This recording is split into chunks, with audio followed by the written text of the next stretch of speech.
هەروەکو هەمووان ئاگادارن کە چەند ڕۆژێکە یاخود ئەوە زیاتر لە هەفتەیەکە کە باز لەوە دەکرێت کە پێویستە یاسای هەڵبژارنەکان لە هەرێمی کوردستان گۆڕانکاری یاخود هەموار بکرێتەوە. ئەمە خواستی زۆرێک لەلایەنەکانی هەرێمی کوردستانە جگەل لەوەی کە لایەنێک دەیەوێت ئەو کارە ئەنجام نەدرێ، بەڵام لایەنەکان پێداگری دەکەن لەسەرەوەی کە پێویستە ئەو یاسای هەموار بکرێ. پێویستە هەرێمی کوردستان چەند بازنەیەک بێ بۆ هەڵبژاردن، پێویستە مافی پێکاتەکان ڕێکخراوتر بکرێت لە ناوەیە. کۆمیسیۆنی باڵای هەڵبژاردنەکانی هەرێمیش کە ئەمە گرنگترین شتە لە ناو پرۆژە یاساکەیە، پێویستە ئەوش کارا بکرێتەوە بۆی بتوانێت کارەکانی خۆی بکە. بزانین بۆ ئەم بابەتە ئەمامانەیە گفتوگۆ بکەین لەگەڵ بەڕێز ناسر کرێت کە ڕایشکاری پەرلەمانی کوردستانە و لە ئەستۆدەکانمان لە شاری دهۆکەوە لەگەڵمانە. کاک ناسر سڵاو لێبێت. من ئەمە یەکەم پرسیار بۆ بکەم، تۆکو ڕایشکارێکی پەرلەمانی کوردستان ئایا هەموارکردنەوەی یاسای هەڵبژاردنەکان لەم کاتەیە ئەتواندێ بکرێ؟ ینی هەندێک ئەزەڵێ ناتواندێ، ئەتواندێ بکرێ وەکو تۆ ڕایشکارێکی؟ سپێدا باش بۆ کورسات و بینەرێت کوردستان و بۆ تۆی بەڕێز. بەێ هەر جارێکە هەڵبژاردنێک بێتە پێش یەک شوان بابەتێت گەرم و گورج کولگەل تێنە باسکردن هەموارکردە یاسا هەڵبژاردنێل گۆڕ خواست و پێداویستی و گۆڕانکاریەت سیاسی و جوواکی و ئابووری و هەرێمی و ناوچەی و ناودەوڵەتی، ینی گۆڕانکاریە یاسا هەڵبژاردنات هەر بارودۆخێکی دال ئارایە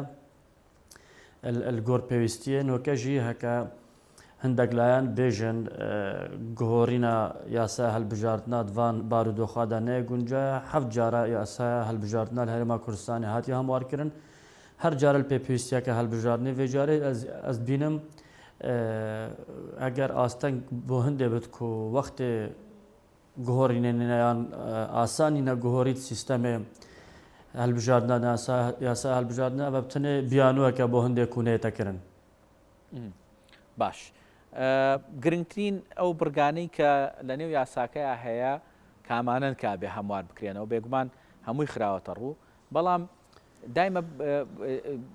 بە بەردەوامی باز لەوە دەکرێت کە پێویستە ئەو یاسایی پەیوەستە یاخود ئەو بەشەی کە پەیوەستە بە مافی پێکهاتەکان ئەمە زیاتر ڕێکخراوەتر بکرێ. چۆن ڕێکخراو بکرێ ئەم مافە؟ خۆ پرۆژێ هەموارکردنا یاسا هەڵبژاردنە یەکێتی نیشتیمان و گۆڕان و حزبێ دینە پێشکەشکرین. ئەو حەستکەن یاسا هەڵبژاردنە جارێ بتە فرە بازنەی نەیەک بازنەی لە هەرێما کوردستانی، چونکە بڕاستی نۆکەش یەکەت و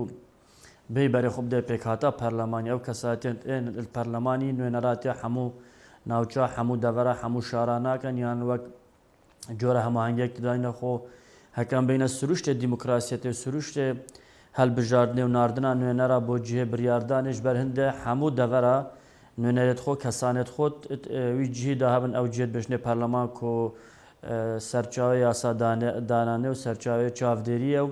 سەرچاوی هەندێکی گلە و گازدێت خەڵکێ زووترین وەخت بینە پەرلەمانی و چارە سەرکردن ئەگەر نوێنەرێت گەلێک جیهات پەرلەمانی دانەبن ئەف پرسەوی چوا بێتە یەکلاییکردن. یعنی جارێ دابشکردنا هەرێما کوردستانی سەر چەند بازنەکە خواستەکە هەنووکەیە وەک چاوە حکوومەتە عێراقیژی یان پەرلەمانی عێراقیژی دوا هەڵبژاردندا بڕیار دەکو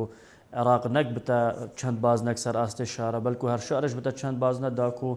هەموو دەڤەر هەموو ناوچە هەموو پێک هاتە نوێنەرێتوان بگەهنە پەرلەمانی و ئەو پەرلەمانە بتە نوێنەراتی هەموو گەلێن عێراقی خواستە خەڵکی کوردستانی و هەندێک پێکهاتێت سیاسیەت سەرەکیشە هەرێما کوردستانی ئەوە کۆف فرە بازنێل کوردستانیشی بێتە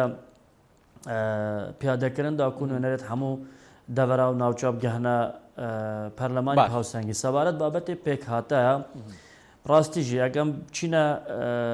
بنچینە یان سەرچاوە دانانە مافا بۆ پێک هاتە هەرێما کوردستاندا و پەرلەمانی کوردستاندا ڕاستی کەس نەقارد نکۆلێ لێیەکێ بکات و ئەوە پێشنیار و بدەست پێشخەریە ڕەوانشاد مامجەلال بوو. بۆ هەندێک و پێک هاتی هەرێما کوردستانیژی هەستە بخۆ بنەکە نەکەن و نوێنەرێتوان پەرلەمانی کوردستانی دابن داکو بەرگریە شوام کەش ماف و داخوازیت وام بکەن و هەر بابەتێکی یاسادانەدا پێک هاتە نێنە پشتگۆ ئاوێتن لێدوان ساڵێت دومایکەدان بین ئەف پێک هاتە شڕێڕەوێ خۆی ڕاست ئاراستەیە خۆیان ڕاست دەرکەفتینەت کەفتە جێر ڕکێوە لایەنێکی سیاسی دیاریکردیدا بڕاستیژی و معروفە نۆکە سەر ئاستێ کوردستانی العێراقێک و پێکهاتت بن هەژموو ناویدانە ناهێن نوێنەرێت ڕاستەقینێت پێکهاتە دەرکەون الجهێکی گوندێکی یان باجێرگێکی کچکۆکێ پێکهاتە دەبینی کاندیدێکی بۆ نەزە کریسیانە بنمونەینە من گوندێکی وەکی ئەرەدنا ناف مەسیحیادا دەکاندێک دەرکەوت کەتیچی دەلێرەنی عەردێکی یەک مەسیحی لێنینە 600 دەنگ بۆ کاندیدێکی دیچن ڕاستیژی دەوێت تۆمارە دەنگ دەرێت پێکهاتەیە تایبەت بوان ڕێ بێتە دان کۆنێنەرێت وانێت ڕاستەقینە بگەهنە پەرلەمانی بەلکو پیاسا بێتە قەدەغەکردن و سزاژی بێتە دانان هەکە بێت و لایەنێک هەوڵ دەت هەژبوو ناخۆب سەر نوێنەرێت پێکهاتە فەرز کرد هەموارکردنەوەی یاساکە مافی ڕاستەقینەی پێکهاتەکان ناگەڕێنێتەوە بەوەی کە ئیتر ئەوان بتوانن نوێنەرایەتی خۆیان بکەن نەک نوێنەرایەتی حیزبێ بکەن بە پێچوانە من ئەس پشتڕاستم کودێ مافیوان جوانترین شێوە زڤرتەوە چونکە نۆکە ئەو پێکهاتە نوێنەرێتوان پێکهاتە ڕاستیژی نوێنەراتیا پێکهاتیان ناکەن بن هەژمونە لایەنێکی سیاسی دانا یا دوێژی هەکە تو بێ بەرێ خۆ بدێ بتریا تورکمانە بەلکی وێل زونا سەوز وێل داقوق وێل کفری وێل منتەقا گەرمیان سلێمانیە کەچیەک نوێنەر شوێ دەرنەکەفتیە هەمووش هەولێرێ دەردکەم gelek Mesîhîl zûna sewz heyne yek kes dernekevtê xivêva nîşana hindek û ya diyara kî hizb kîlanê siyasî karî ser kotat ket û nahêlet nûnerêt wanêt rastaqîne derkem rastî jî take zamin bo hindê ku nûnerêt rastaqînêt pêkhate biçûne perlemanî ewa tomara dengdera taybet bi xwe ve hebit ya dê bêne dabeşkin ser zûna dîv qursaya wan yanî çu rewayetî têdaye yek kesî Türkman nûneratiya Türkmanêt germiyan neketit Perlemanê Kurdistan de hemû li Hewlêrê bin keçî li Hewlêr rasta paytexta rasta senterekî navû denget wextî dişmêje da hebûna Türkmana li derhewe lêzorîna Türkmana ne li Hewlêr li ciyekî diye rastî ciyê daxiye îro hindek fraksiyon daxwast ken ku yasa bête hemwarkirin li gor pêwîstiya li gor xwasta xelkê û layenek hebitin bêjit nexê û hîç hewca naket û pêwîst naketin û ئەم ناهێنین ژی ئەس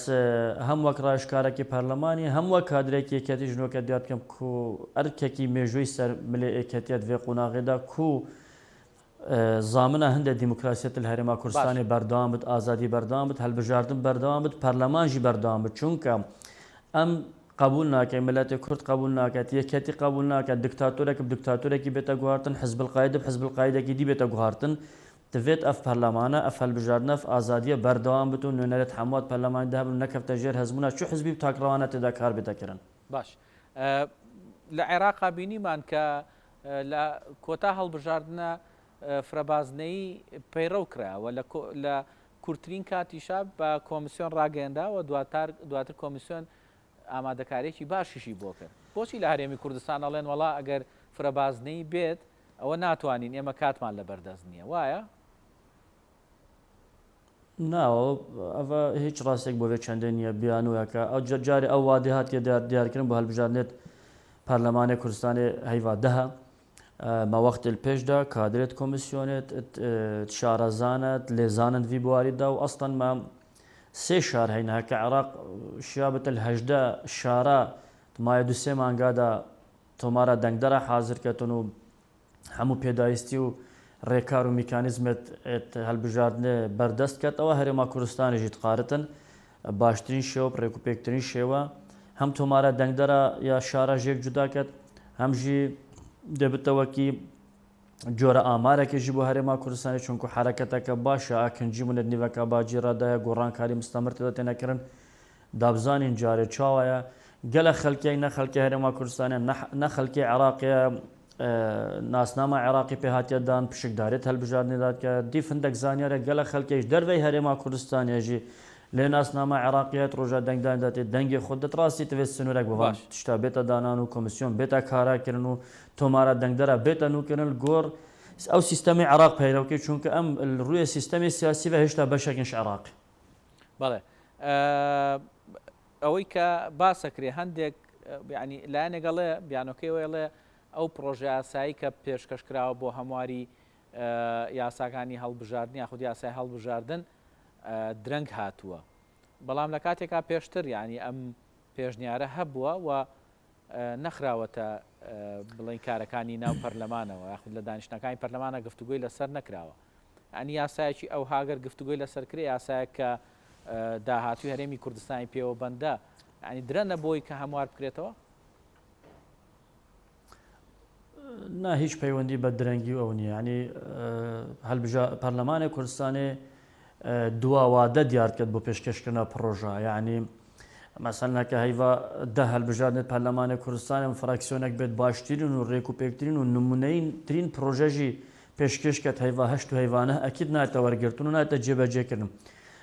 وادێ پێشکەشکردنە پرۆژەش لای فراکسیۆناش لای پەرلەمانتارەوەی دیارێکیریە پشتنگی پرۆژە نایە وەرگرتن لەبەری هەر وەرزێکی پەرلەمانی پرۆژەت ئێنە وەرگرتن و پەرلەمانی کوردستانیژی وادە دیار کرد بوو سەرۆکە پەرلەمانی لەگەل سەرۆکت فراکسیان و ڕژ بوو گۆ دوێ هەرن لەگەل حزبێت خۆپ ئاخەونە لەگەل سەرۆکێت خۆ مەرجعێت خۆپ ئاخەون و پرۆژێت خۆبینن و سازانە سیاسی بکەن کەوا چاپێ باش ئەم دەکەن دەرەنجام تنێ دوو لایەنە پرۆژێ هەموارکردنە یاسا هەڵبژاردنێ هات ئەو لایەنێ دیەک و حەست کرد پرۆسە هەڵبژاردنێ وەساب بینێت کۆتات بن هەژمۆناویدا بن و شارێکی بچووک بتە زۆرینەت پەرلەمانیدا ئەو ناخوازتن پەرلەما یاسا هەڵبژاردنە بێتە هەموارکردن هیچ وادە دەرباس نەبوت وادێ خۆدا پرۆژهاتیە پێشکەشکردن بەڵێ سپاس بۆ ناسکرێت ڕایشکاری پەرلەمانی کوردستان کە ڕاستەوخۆ لە ئەستۆدەکانمان لە شاری دهۆکەوە لەگەڵمان نبووی سپاس بۆ بەشداریکردن